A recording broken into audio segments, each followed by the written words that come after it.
Welcome to our new show, the What Anyone Can Do podcast with Leo Batari and me, Randy Cantrell. Our new show picks up where the last show, Year of the Peer, left off, highlighting the simple truth that who you surround yourself with matters, and that if we enlist the support of others, give back to those who give to us, and pay it forward for the next generation, we can do anything. Author and keynote speaker Leo Batari and I will interview a diverse group of thought leaders who will share stories and insights that will help you succeed in business and in life. How? By doing the things anyone can do, but most of us never will.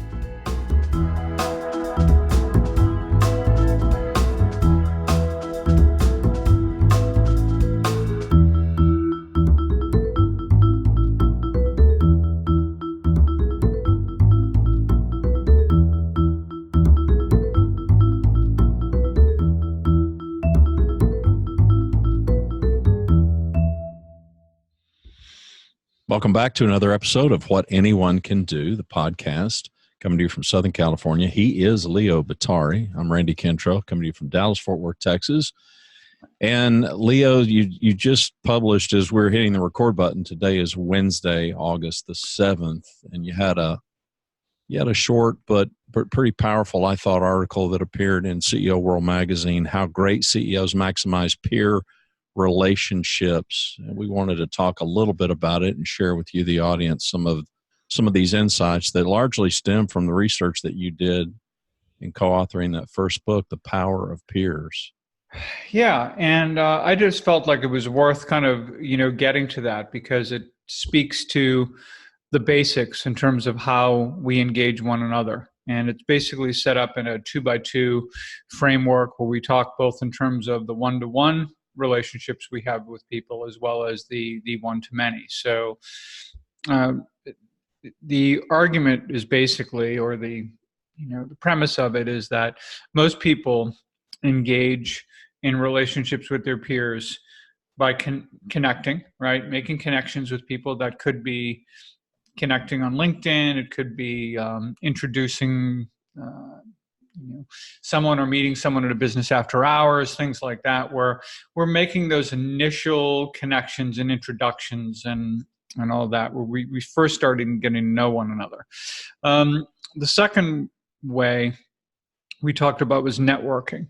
Now, for a lot of folks, it's kind of interesting because I may have shared with you, while writing the book, that people in many respects define networking much like going to business after hours or reaching out on LinkedIn and all that.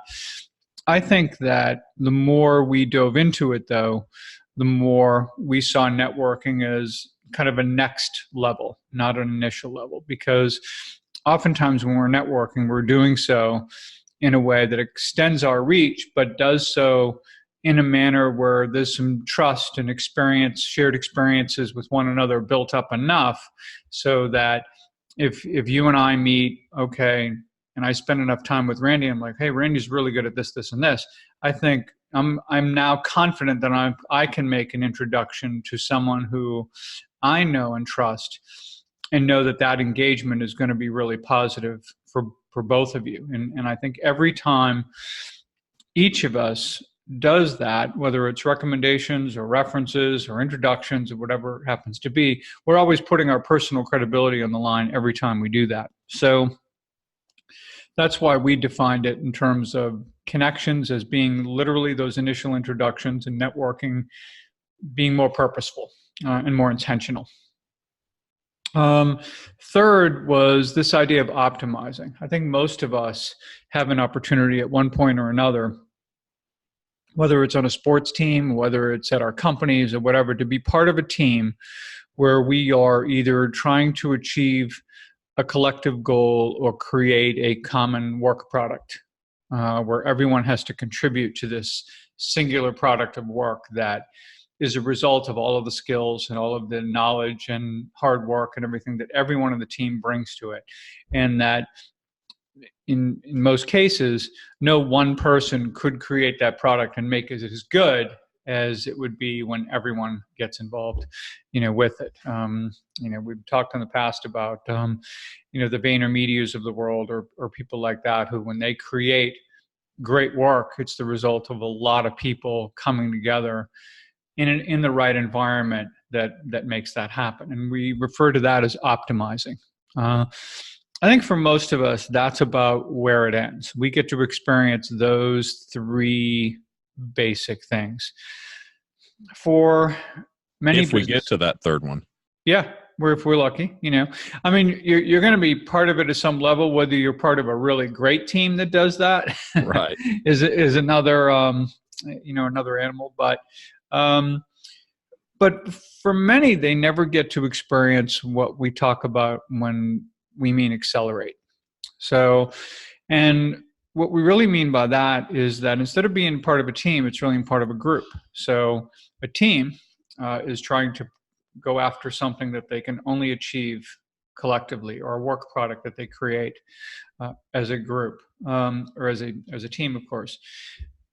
As a group, however, we kind of reverse engineer that. So we take all of this concept of having a bunch of people working together, but we help each other achieve our individual goals. And this is what we're talking about as far as accelerating. It's what happens in mastermind groups. It's what happens in various peer advisory groups for business leaders and CEOs. But what we found really fascinating was that while most of us engage in this in a certain order, right? We make those connections, those become deeper, we become parts of teams, and maybe it goes 1, 2, 3, and maybe we even join a group and get a sense of what that experience is like, although very few people, despite how incredibly effective peer advisory groups and mastermind groups are, whether it's for the EOs, YPOs, Vistages, Renaissance, Tab, you name it, and a host of other companies out there who do it in the US and around the world, and and people who create, their own groups. When you think about it, very, very minute, percentage of business leaders, particularly CEOs, participate in groups like that, despite how effective they've proven to be over time, which is kind of amazing. But the interesting part is, for those who do participate in that group, right, who experience what it's like to accelerate, which means now I'm around other people who share my common challenge. And in the case of a CEO, they know just what it's like to sit in that chair and have to make decisions for an entire organization. However, if I'm the CEO of a bank, I might be sitting around the table with the CEO of a hospital or a small manufacturing firm or an ad agency or whatever business. And we can tend to think, well, all right, if I'm CEO of a bank, what am I going to learn from these CEOs of these completely different types of organizations? And yet, again, because they share a common challenge, there are common issues and opportunities, and there are also norms that are present in one industry sector that are absolutely how they do business, and yet completely absent from another. And when people start learning, from one another and kind of seeing like, that could work in my industry, right? Or if I'm in a particular industry where I have a window into something that is coming our way with regard to the economy, for example, I can let other people know about that in my group whose window into that may be more downstream, right? So when you think about the advantages of it and what it can do and how it helps CEOs, then they start in their minds thinking, well, I'm going to spend my time engaging with people in a way that actually provides me the most value. So instead of, for them, thinking in terms of connecting, networking, optimizing, and maybe accelerating, they are accelerating because it gives them the greatest personal value, because it helps make them better leaders and gives them things that they can take into their own companies, where they now can help their people optimize that much more effectively. It's not unlike, you remember we had Linda Darling Hammond from Stanford on the Year of the Peer podcast that we did during 2017. And she was amazing in terms of that whole interview was incredible. But one of the most interesting parts of it was she said, look, when you get teachers and professors and they collaborate and they really work with one another really well, those are the people that are able to create the more collaborative environments in their classrooms. And she basically agreed that it's the same thing with chief executive officers. So they are able to gain this incredible advantage from accelerating. They bring it into their companies. And what happens? Their companies become stronger, which means what? Then when you go to network, you're bringing a much stronger case to the table with every single person you meet about who you are, who your organization is, and all that, which only makes it that much easier to extend your reach by making more connections, right? So this is what was a fascinating kind of aha moment in researching the power of peers. We definitely saw these four stages, if you will, or these four levels of engagement, but to actually see that kind of in some respects counterintuitively, but makes perfect sense, CEOs tend to think about them and leveraging them in the opposite order. As you were going over that, and of course I read the article and having read the book, and if you have not read the book, we'll put links in the show notes. If you've got any interest at all, and you don't have to be a business leader, if you've just got interest in leveraging the power of other people, particularly people that you could see as your peers, whatever the group that may be, you really should. You owe it to yourself to give the book a read. It's The Power of Peers. It's co-written by Leo and Leon Shapiro, who at the time was the CEO of Vistage. And I know in the book you talked and gave a ton of examples, which is great because the storytelling is really compelling, of CEOs who came to the group not expecting to get one thing, and a conversation that may not even been remotely about them or their situation. And yet some of the deepest learning came because somebody else had an issue, and now you started to make application to yourself in a way that you never would have otherwise. No question. I mean, there's a few different examples, or circumstances that can be described around that. So in one case, there was a particular CEO who was bringing up what she saw as a problem in her organization. And the more she got into describing the problem, the more other CEOs start looking at one another around the room and thinking, I got the same thing going on in my company. I didn't even recognize it for the problem that now I see that it really is. And now, this is something I have to think about and probably something I have to act on. But now they're going to talk about it more and they're going to get more into it. But this is something they never would have seen. We talk about our blind spots. We talk about our biases and all. And to get a sense of, the point of being part of a CEO group isn't that you get unbiased advice, because that's impossible. Everybody has a bias. You get impartial advice. You get, but you get actually the benefit of everyone else's biases and the fact that they see the world through a different lens. And oftentimes it can be very different from how you see things. And you get to take all of that in. And that can be, extremely powerful. And the other thing that is very common is a CEO may come to a group and be thinking, all right, I've got this particular challenge in front of me, and I've got to somehow be able to choose between plan A and plan B in terms of how to deal with this. Well, the more that they get into a conversation with another group of CEOs who, all come from different companies and walks in life and all that, they will typically discover, I don't just have a choice between plan A and B. There's actually a plan C, D, and E. How about that? And it just really gives them a sense of what the possibilities are in meeting this challenge. And lo and behold, they may very well select plan C or plan D or E and not feel that they're beholden to going to one path or the other, but and leave feeling pretty good about the fact that they've now discovered something new that can be really, really helpful to them. So it's a really big deal when you see that go on. It's great stuff. The other thought I had when reading the article that brought back some memories of reading the book is the leadership ability of particularly CEOs or business owners who are in a peer advisory group.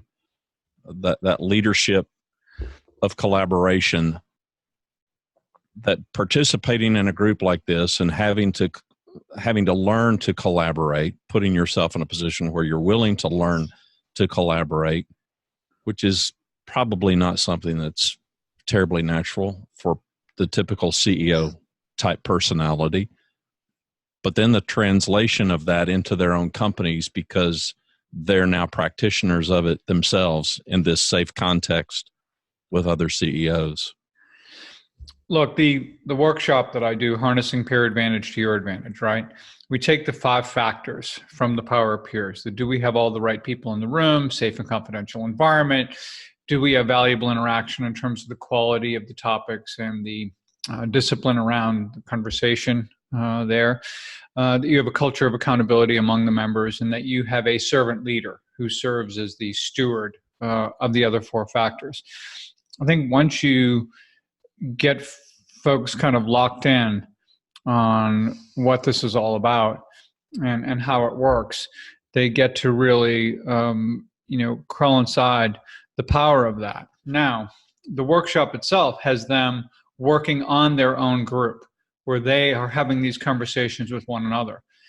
That's an important part of what the workshop is about, but it's not the only part of what it's about. What it's really about, and we talk about it in terms of being able to stick your hands in the clay, right? To be able to really participate in this so that when I give them a deck that they can use to facilitate very similar conversations with their teams back in their companies, they know what these conversations feel like. They have a really good idea. They participated in it themselves.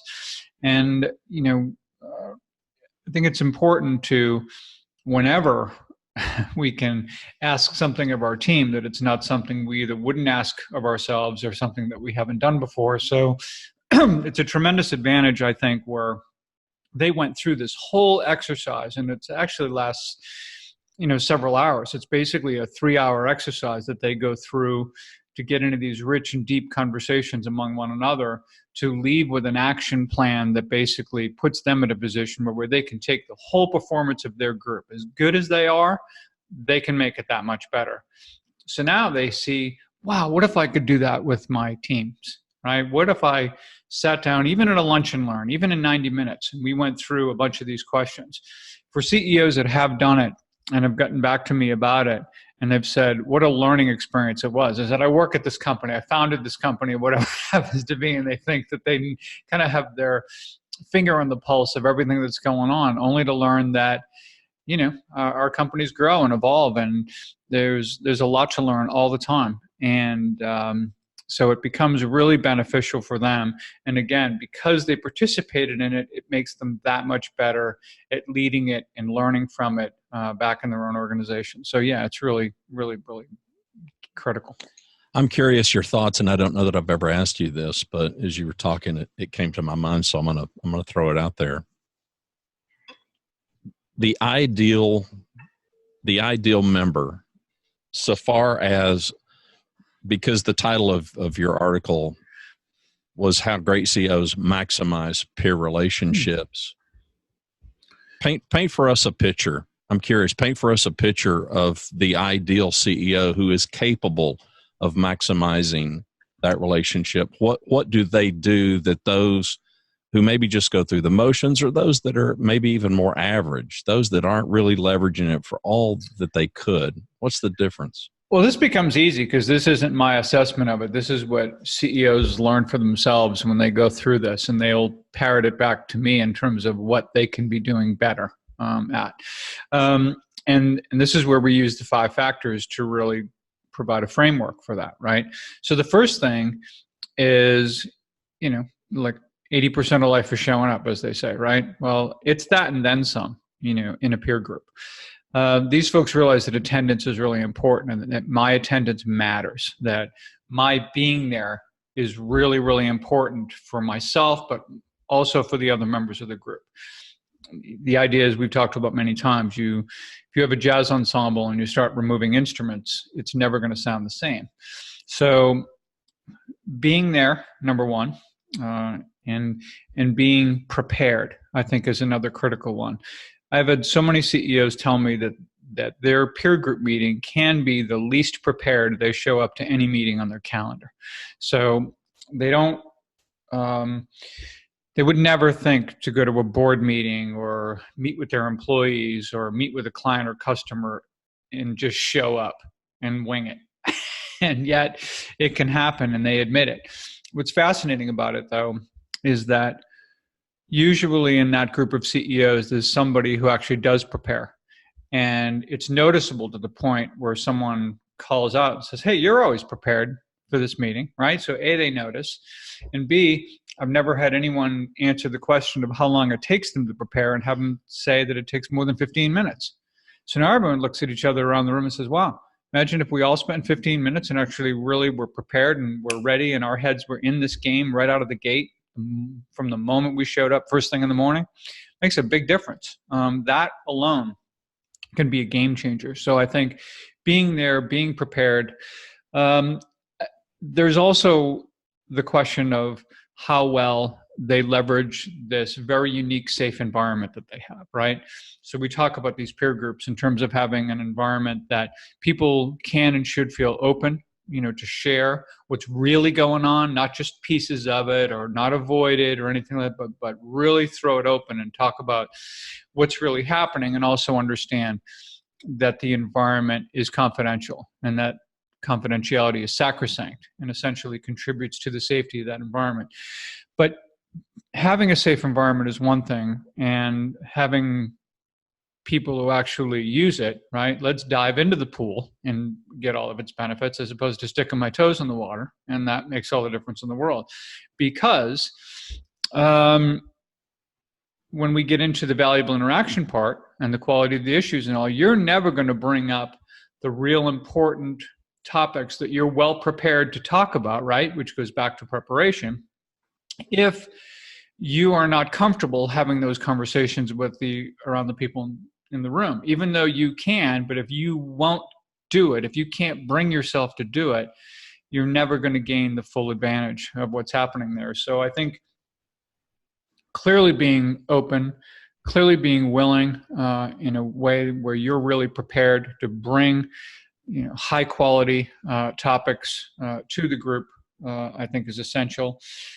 Fourth is that there's some, and I really think about this less about accountability as far as having to play defense with your other CEO peers, and more about accepting personal responsibility for the role that you have, and to really being about holding yourself accountable to do the things that you said you would do. And right, because all everyone in that room wants for you is for you to do and achieve what you've expressed already to everyone that you want for yourself. So I think feeling that sense of accountability / personal responsibility to the other members is what makes them a really good member. And I think finally, this often points to the leader, because the leaders of these groups, whether it's a member or whether it's a paid facilitator or what happens to be, typically a servant leader, they're there for the group, not for themselves. And also they are there to serve as the steward of the other four factors. But good members are also going to keep the lines of communication open with that leader to make sure that that's an ongoing conversation, right? That nothing's ever taken for granted, that if anything starts to feel like it's slipping or, there's something going on there, that needs to be a conversation that they address. These people, under whatever circumstances, typically don't get together often enough or long enough for them to be able to afford not to maximize every second of that time they have together. So I think as long as people are committed to doing that, it sounds like a lot, but at the end of the day, if you were to put one word around it, great members are committed members, and they're committed to contributing to others, and they're committed to getting benefit themselves, and they're committed to the kind of preparation and participation that really helps them bring value. And when you've got a whole bunch of people and everybody's bringing value to it, you can only imagine what the ROI is for any one individual around that table. Well, and effective CEOs, basically, at least in my mind, are people who are capable of effectively deploying the resources where they can bring the most value to the organization. I mean, it's really the decision making that goes on every day in the C-suite of large and small companies. It's the exact same thing inside the peer group. It's leveraging all the value that you can get in these relationships. When we talk about the fact that it isn't just about, I'm going to go to this group and ask them questions about things I don't know or things I can handle or whatever. They can learn from one another, as we say, by getting their answers questioned, right? So I may have had a decision to make, or I may have a decision that I believe I have pretty much settled on, haven't implemented it yet. And now I can go to my group and say, hey, here's what's going on. Here's the process I went through and all the things that I thought about in terms of reaching this decision. What am I missing? Right? And you get to pressure test that thinking with other CEOs who are either going to, I think, confirm that both the process you went through and the decision you arrived at, was certainly reasonable, and or they're going to introduce some things to you that maybe you hadn't thought about, and it can be hugely beneficial. I also see groups or members, and this is, I think, a great way to leverage the power of that group. Let's say they have a presentation to make to their employees or to a client or to an investor group or something like that. And they basically say, all right, hey, I've got this presentation to make. Here is who I need you to kind of be, as an audience in terms of the lens to be looking at this.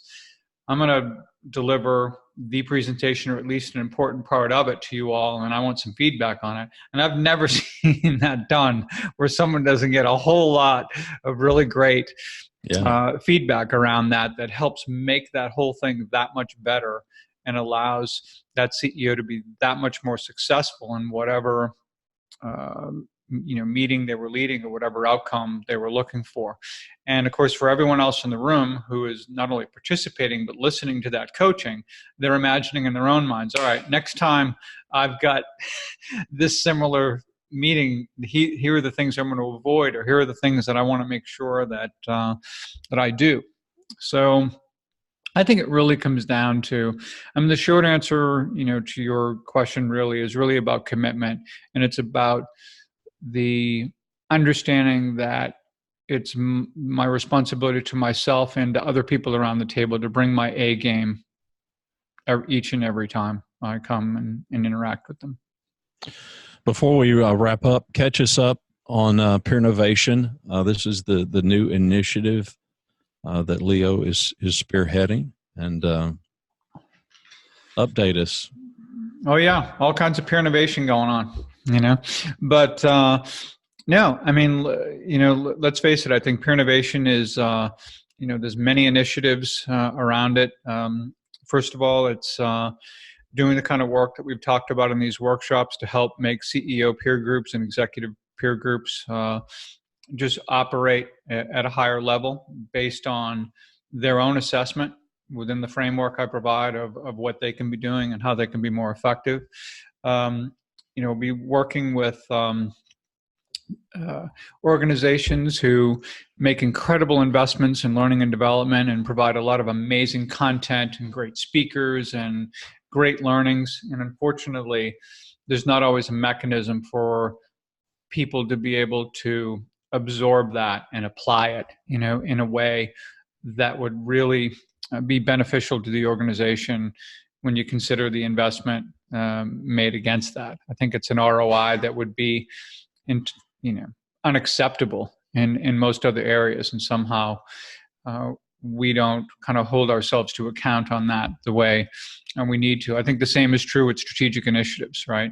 There's no reason in the world that, depending on the research you're looking at, anywhere from 65 to 90% of strategic initiatives inside companies fail. It's not that the initiative wasn't well thought through. It's because you need everyone on board to be able to do it, and you need everybody rowing in the same direction, and everyone, constantly being able to participate, learn, make adjustments as necessary, do all the kinds of things that help you do that. And again, I think peer groups can be an incredible mechanism for allowing for that and for getting leaders to understand that communicating vertically through my organization is fine, but I need to communicate horizontally, as well.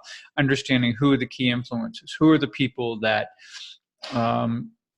irrespective of what title or position they hold in the organization, can be very influential and important people to make sure that they have on board.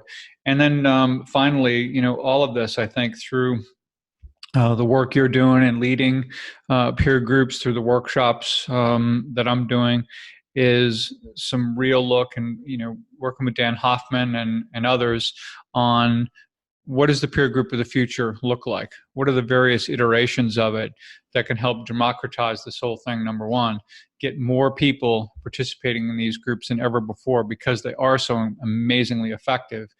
And how can we just make that possible for more and more leaders so that a decade from now, instead of less than 1% of, fewer than 1% of CEOs participating in anything like this, we start ratcheting that number up. And I think we'll see a big, big difference.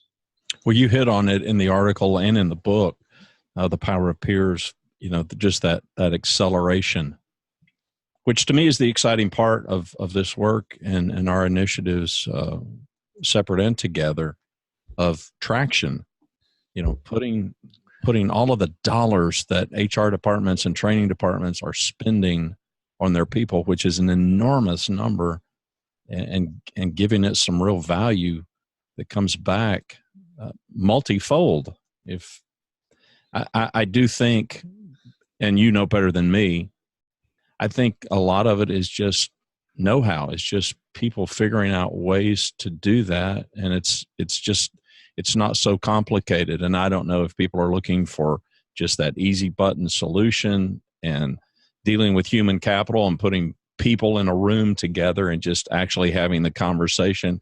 In a swipe up world, it's just easy to swipe up and forget it. It's much more difficult to really engage in a deeper conversation where you can actually get something accomplished. I think if the content is worth presenting, it's worth caring about whether it's applied or not. Otherwise, why don't we just, put our employees through art history classes or things that right. are really helpful to know and wonderful to add to them. Or something that they care about as a human being. But it's not really going to be super relevant always to operations of the company. And so to the extent that we can, help people really better understand what resonated with them, really to really make it a part of not just what they know, but who they are and how they see the world and how they think about things, getting teams then to figure out, well, how can we work together to make this as part of what we do? Because boy, this makes a whole lot of sense and we love this. We don't do this right now. We could. How do we go about making that part of the fabric of our team or our organization? And this, I don't think there's a huge investment of time, but you have to dedicate something to it. And I just think that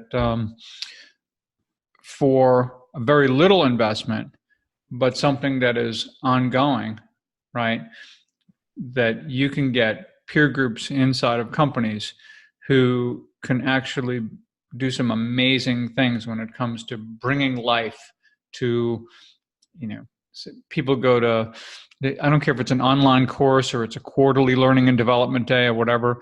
Typically, someone will do their learning and development day. They take a day, we know, and then they're going back and they're catching up on everything. And then before they know it, it's the next quarterly development day on another completely different topic and other cool things they learn they remember for 5 minutes. And then they're on to it's just not. It's the hamster wheel that many companies are on.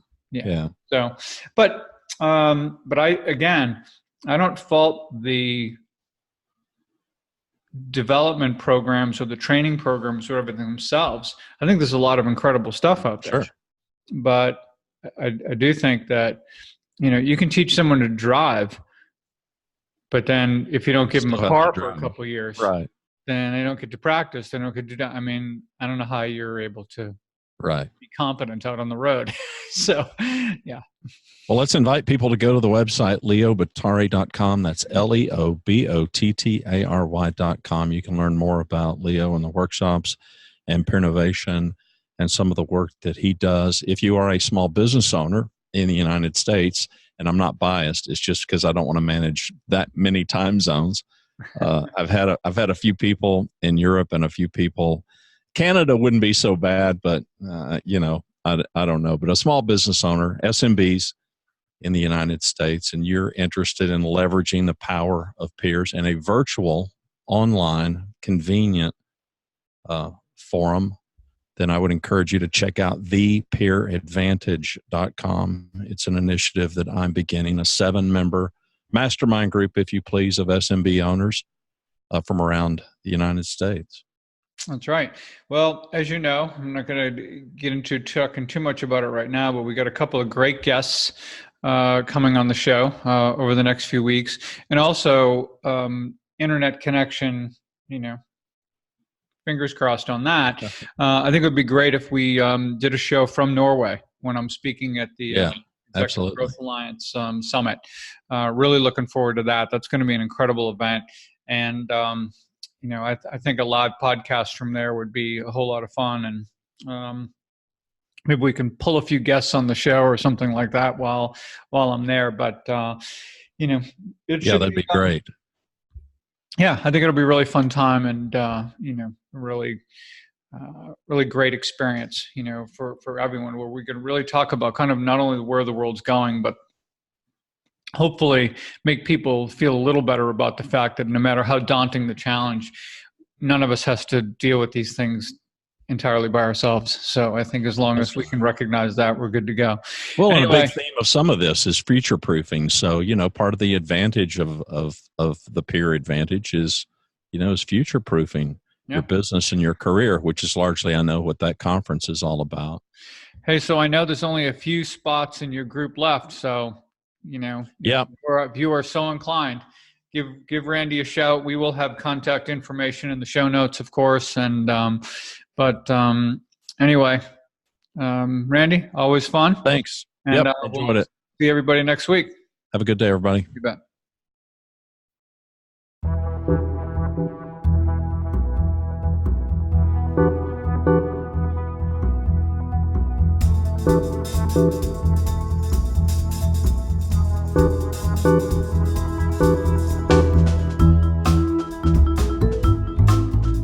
To learn more about our show and what we do, to submit questions to us, and to subscribe to What Anyone Can Do podcast, please visit our website, whatanyonecando.com. What Anyone Can Do podcast is hosted by Leo Bottari and me, Randy Cantrell. Music provided by Kevin MacLeod is Vibe Ace, licensed under Creative Commons by Attribution 3.0 license. Thanks for watching or listening.